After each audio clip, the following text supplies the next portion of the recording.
नमस्कार. सध्या खूप मोठ्या प्रमाणावर ज्या विषयावर कंटेंट तयार केला जातो आणि अर्थात तो तितका बघितलाही जातो असा विषय म्हणजे स्किन केअर रुटीन. अर्थात बायकांबरोबरच पुरुषही या बाबतीत आता अवेअर व्हायला लागलेत आणि स्वतःच्या स्किनची काळजी घेतात, त्याविषयी जागरूक होतात. ही खूप चांगली गोष्ट आहे. हजारो वर्षांपासून आयुर्वेदाने दिनचर्या नावाची एक गोष्ट सांगितली आहे. दिनचर्या म्हणजे तुमचं रुटीन. तर तुमचं स्वास्थ्य, तुमचं सौंदर्य हे जपण्यासाठी जे फॉलो केलं पाहिजे ते म्हणजे दिनचर्या. यात अतिशय डिटेलमध्ये वर्णन केलंय की तुम्ही कुठल्या कुठल्या गोष्टी फॉलो केल्या पाहिजेत. पण हे सगळं फॉलो करण्यापूर्वी म्हणजे विशेष करून जर तुम्ही एखादा इन्फ्लुएन्सर किंवा एखादा सेलिब्रिटी यांना फॉलो करणार असाल, तर तत्पूर्वी तुम्हाला तुमच्या स्किनची माहिती असणं गरजेचं आहे. म्हणजे तुमच्या स्किनचा टाईप कोणता आहे, त्याची तुम्ही कशी काळजी घेतली पाहिजे आणि नक्की काय काय तुम्ही फॉलो केले पाहिजे, कुठले प्रॉडक्ट वापरले पाहिजे. तर यासाठी आजचा हा व्हिडिओ. त्यामुळे व्हिडिओ शेवटपर्यंत नक्की बघा. मी डॉक्टर दीप्ती कंधारे, मनसा वेलनेस मध्ये सगळ्यांचं मनापासून स्वागत. आयुर्वेदामध्ये शरीर हे 3 दोषांपासून बनले असं सांगितलंय आणि त्यामुळे अर्थातच आपली त्वचा ही सुद्धा 3 दोषांपासूनच बनलेली असते. त्यात प्रामुख्याने कुठला दोष अधिक असतो त्यानुसार तुमच्या त्वचेचा टाईप ठरतो आणि म्हणजे त्वचा कशी आहे ते पण ठरतं.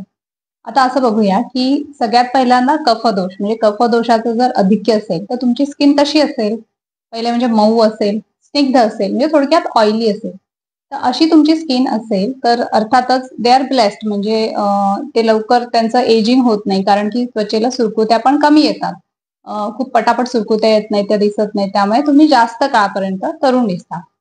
या लोकांनी काय काय काळजी घेतली पाहिजे? तर अर्थातच यांना तेल किंवा एखादं मॉइश्चरायझर किंवा क्रीम हे कमी लागतं. आणि कमी लागतं पेक्षा हे जे तुम्ही वापरता तर ते जास्ती जाड, थिक असं असून चालत नाही. स्टिकी असायला नाही पाहिजे. साधारण पातळ किंवा कमी ऑइली अशा गोष्टी तुम्ही वापरल्या पाहिजेत. दुसरी एक महत्वाची गोष्ट म्हणजे या लोकांसाठी आठवड्यातून एकदा जर तुम्ही फेस पॅक लावला तर ते स्किनसाठी अतिशय चांगलं असतं. फेस पॅक पण शक्यतो करून तुम्ही चांगल्या आयुर्वेदिक औषधांनी बनलेला असं वापरू शकता. म्हणजे मुलतानी माती असेल किंवा नागरगोथा असेल, अनंता असेल. तर या सगळ्या गोष्टींनी जो फेस पॅक बनतो तो जर तुम्ही आठवड्यातून एकदा वापरला तर तुमची स्किन छान राहायला मदत होते. यानंतर दुसरा दोष म्हणजे पित्तदोष. पित्तदोषाचं आधिक्य असेल तर त्वचा कशी असते? अतिशय नाजूक, नंतर म्हणजे डेलिकेट अशी. नंतर कुठल्याही गोष्टीची पटकन ॲलर्जी येऊ शकते, सेन्सिटिव्ह अशा टाईपची स्किन असते. विशेष करून जे लोकं अतिशय गोरेपान, नंतर उन्हात गेल्यावर लाल होतात, नंतर त्यांची त्वचा पातळ असते. तर ही जी त्वचा आहे ती पित्तदोषाची असते. या लोकांनी काय काय काळजी घेतली पाहिजे? अर्थातच पहिली महत्वाची गोष्ट की कोणतंही प्रॉडक्ट सडनली म्हणजे बघितलं, आणलं आणि लगेच लावलं असं करायचं नाही.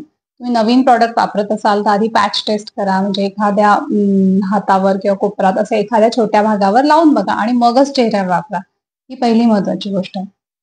दुसरी महत्वाची गोष्ट म्हणजे अर्थातच यांना उष्ण अशी द्रव्य चालत नाहीत. म्हणजे उष्ण किंवा जे स्ट्रॉंग असतात, नंतर इरिटेशन होतं, अशा गोष्टी चालत नाही. यांच्यासाठी एक खूप चांगली गोष्ट जी आयुर्वेदामध्ये आहे ती म्हणजे ॲलोवेरा जेल. ॲलोवेरा जेल हे या लोकांसाठी एकदम परफेक्ट सूट होतं. कारण थंड असतं एकतर, सूदिंग असतं. त्यामुळे तुम्ही दिवसातनं एकदा ॲलोवेरा जेल हे नक्की वापरू शकता. तुम्हाला जर घरी करणं शक्य असेल तर घरी करा. अगदीच नाही जमलं तर विकतचं लावलं तरी पण चालतं. नंतर तिसरा दोष की वातदोष. वातदोष प्रधान असेल तर स्किन कशी असते? मुळातच वातदोष म्हणजे वाताची जी लोकं आहेत ती हाय मेंटेनन्स या कॅटेगरीमध्ये येतात. म्हणजे त्यांची स्किन पण अशी असते की त्याला खूप हाय मेंटेनन्स लागतो. म्हणजे काय काय तर वाताची स्किन जी आहे ती अतिशय ड्राय, कोरडी, रुक्ष, निस्तेज असं सगळं असतं. अर्थात इथे फक्त एकच दोष असा नसतो. तिन्ही दोष असतात त्वचेमध्ये सुद्धा, पण एका दोषाचं प्राधान्य असतं. तर ज्यांच्यामध्ये वातदोषाचं प्राधान्य आहे, तर त्यांच्या स्किनला सतत ऑइलिंग करायला लागतं. म्हणजे ऑइल लावणं, मॉइश्चरायझर लावणं, बॉडी लोशन लावणं हे सतत करायला लागतं, तर त्यांची स्किन छान राहते. फक्त चेहऱ्याचं असं बोलत नाहीये मी, तर ऑल ओव्हर स्किन चांगली राहण्यासाठी या लोकांनी आठवड्यातून एकदा तरी मसाज करणं हे आवश्यक असतं. तुमच्या प्रकृतीनुसार म्हणजे बाकी ही झाली त्वचेची प्रकृती, बाकी पण प्रकृतीनुसार तुम्ही तेल ठरवून घ्यायचं. वैद्यांना दाखवायला जमलं तर चांगलंच आहे. नसेल काही जमत तर मला मेसेज करून तुम्ही विचारू शकता, कमेंट करून. तर या लोकांनी आठवड्यातून एकदा मसाज करणं त्यांच्यासाठी खूप चांगलं असतं.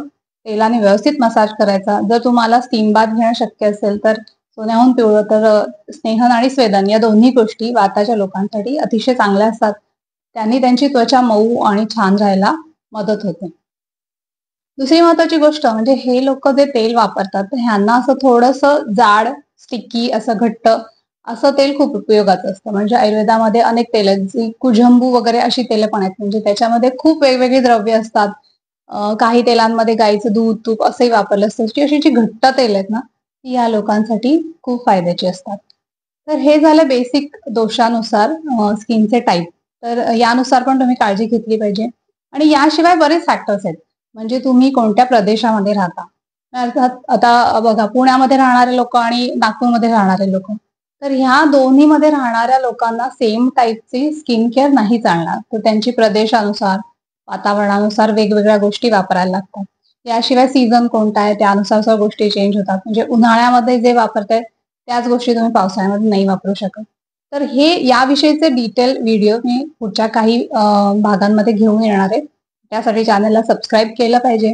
हा व्हिडिओ बघितल्याबद्दल धन्यवाद.